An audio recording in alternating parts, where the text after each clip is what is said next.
I flew from LA, born and raised, to Atlanta. So thank you. Yeah. My daughter's here, but apparently you're not cool enough. No, she didn't like me. Your She daughter, liked me, just not as much as my your kids. daughter is cooler than you. Yeah. So she wanted to stay and play with the kids. My daughter will probably take over this business one day. I believe it. Yeah. I believe it. She's an assassin. Did I tell you about our multi-level marketing scheme? No, got to hear it. Oh, she did when she was 7. And she's 9 now, right? She's 9 now. When she was 7, at the ballpark where both the boys played, she actually would bring her thing to make bracelets with, and she would make bracelets and she would sell them at the ballpark. Well, over time, she started recruiting girls to do it for her. She had girls making the bracelet. She had girls selling the bracelet. She got her cut, and parents came up to my wife and was like, because of course, they wouldn't dare talk to me. They said, our daughter's got all this money and they say it's from your daughter. What is going on? And we didn't even know. We had to talk to her and figure out what was happening. And so basically it continued on for a couple years, and she made a lot of money doing it. And now she is ready to start putting her allowance in crypto now. You know what's so cool about that? That is like the purest form of capitalism and entrepreneurism ever. Yeah. And a lot of people think that capitalism is bad. Yeah. Well, a lot of people are communists. I think so. Yeah, I think so. Well, we go through this cycle all the time where it's you have capitalism and it works and it flourishes, and then you have some problems. You start to get wider socioeconomic disparity. I mean, really, the way that we know capitalism and communism, we know them as almost the only two forms of government, really, in a sense, right? Either everybody's working on their own and doing something, or everyone's working for the state or doing something. I think almost every single economy in the world is something similar to one of those two things. But that doesn't mean that either one of them are right. Well, I like capitalism. I think it's good. I do too, because I really like capital letters. I like to type my tweets in all caps sometimes. Well, that's just being senile, right? Yeah, because I'm so old. Yeah. I don't know if I'm older, you or me. I don't know. Do you know how old I am? Okay, I will tell you how old I am. He knows never to ask a woman about their age. I am 40. Okay, you're older. Perfect. I don't know if I should say how old I am because I feel like it's a really good kept secret that people don't know how old I am. Because they think that I'm this or they think I'm that. Wendy's 22, ladies and gentlemen. I've gotten that for a really long time. Yeah. Yeah. Yeah, nobody's ever accused me of that. My wife gets carded everywhere we go. Me? They don't. Maybe it's a gray.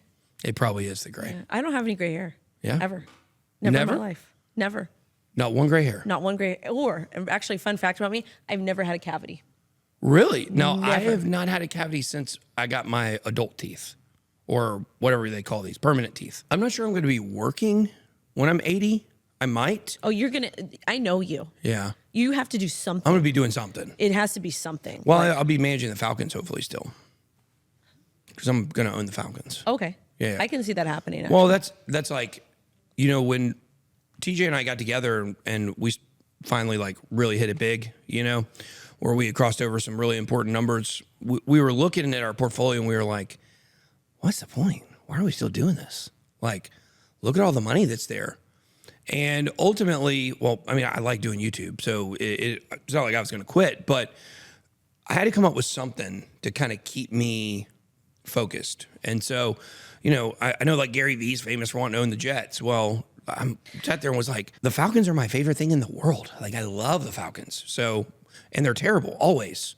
So they need a winner to come in and take them over. Gary Arthur's Vee, shooting blanks. I think Gary Vee's overhyped. Yo, I think he is. Gary, unless you want to come on the show. Yeah, he should come. You should come on the show, Gary, and tell me. I'm really curious to know why people get so excited. And there's no shade. I'm just curious why. I think, so I used to play a lot of Madden. Okay. Okay, now I still play Madden with my son on his channel, All Madden Sports. But I remember there were two guys that I followed that were the Madden gurus. They created this entire business of tutoring people in Madden, showing them plays. They created books for everybody to read. They would eventually they got to actually be the people that went out to EA Sports when they were making Madden and got to kind of see things behind the scenes. It was pretty cool. But the point of that is that the reason they started that business and did that was because of Gary Vee. Gary Vee, very early, this would have been 2010 maybe. Okay. Maybe 2010, maybe 2009, somewhere around there. And Gary Vee was this guy that had just kind of came out on the scene who was pushing everybody to do your passion. Figure out a way to make money with your passion. And that's what those guys did. Gary Vee was like the first person to be like kind of a more outrageous version of Tony Robbins.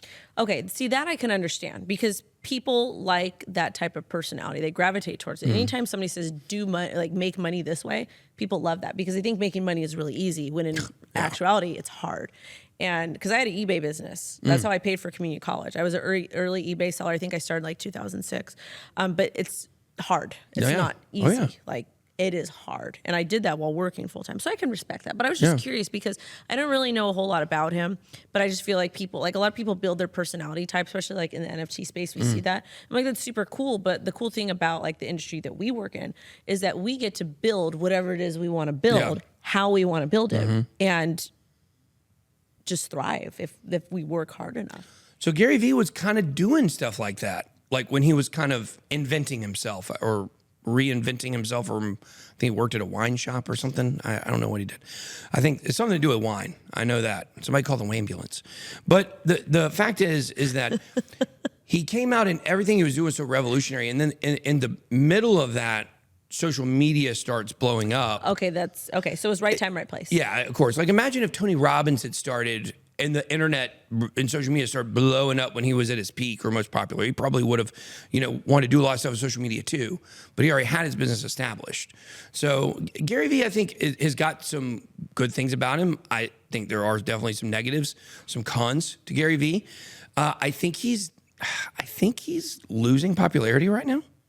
But that just goes to prove that you can pretty much, if you find your niche, and that's why I love capitalism. If you find a niche, you can capitalize on it. Yeah. And or a lowercase letter.